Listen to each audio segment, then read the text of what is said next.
reps are struggling. We are seeing a continual decline in the number of sellers hitting quota. Right, and I think that's the temptation for organizations or leaders to look for the secret sauce.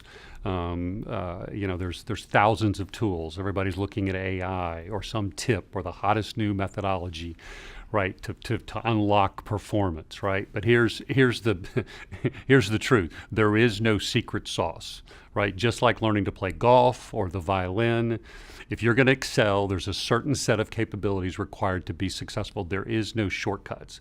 We've worked with hundreds of organizations over the last 20 years, and here's the number one driver and key to success: the frontline leader, right? If the frontline leaders don't know how to drive change, change will not occur. Change happens one-to-one. Here's what we found. The first step is to redefine their role. Right, and it's based on what drives results. There's three levers that drive results. We think of it as a dashboard, right? In the center is results, right? But if results aren't achieved, what ultimately drives those results? There's just three levers. It's the rep's desire, right? Productivity and capability, right? Desire is about what does the rep want. If you can't figure out what the rep wants, nothing else is going to change.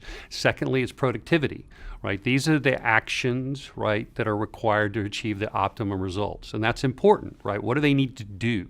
But then lastly, there's capabilities, right? What are those set of abilities required to succeed and perform at the highest level? This is how well they do it. Right? And the best leaders understand how to drive those three dials. They understand that they have those three roles, right? They wear three different hats, right? So if there is let's say a desire problem, they put on the hat of lead, right? How do I drive that desire? How do I find out what the rep wants?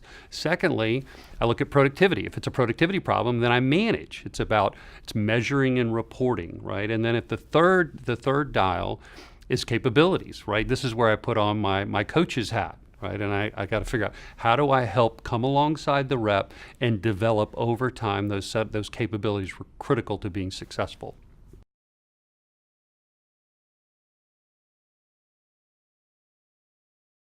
We consistently see that the number one thing, the most overlooked thing, is desire, right? Right, and it makes sense, right? I've watched hundreds of coaching sessions. So there's the call, there's the meeting that just happened, and we're trying to figure out how to get better, right? And we're looking at how do I drive results, and so we overlook the most important issue is, does the rep really want to change, right? So I have to step back and figure out, right, what do they want and how does change help them get what they want? If we can't connect a development plan or change to what they want, they're never going to change. This is why the coach plays such a key role. They drive culture, they drive engagement, and ultimately they drive rep performance. I would just start off with, is this something you want to work on? We just came out of the sales meeting, and obviously we didn't achieve these results. Now, obviously, if it was incredibly successful, there's nothing but to celebrate. But if I'm needing to develop and support the rep, the first question I ask is, okay, so this happened. Do you want to do this better? Do you want to improve?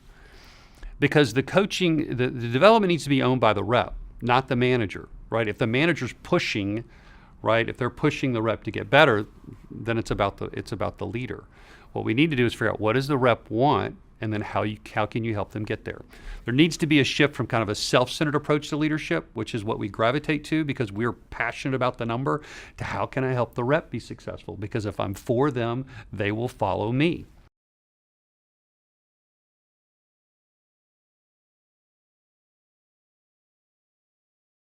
I think why is a good question. Yeah, why do they want to say there's four barriers to change, and the key for a leader is to figure out what's that barrier.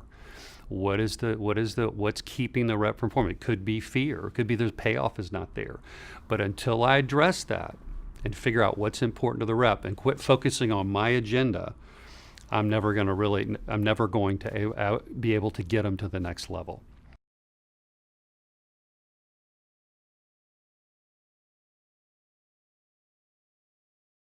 I've constantly hear leaders talk about a coaching session when it was really just a meeting, right? We talked about what happened, and then I may, as a leader, shared, or a coach shared some insight, right? But actually, coaching is about a development process. We have to first observe, right, the seller in the field, be able to watch what they're doing, whether it's on the phone or in the field.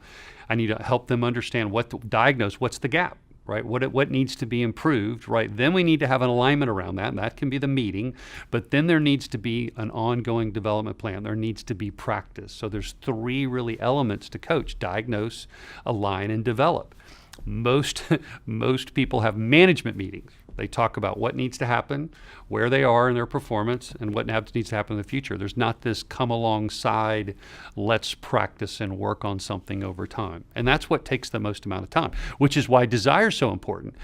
If the desire's not present, development can't happen, right? So desire is the key that opens the door to development, because I'm going to invest a lot of time with you if I'm going to put on the coach hat and help you develop.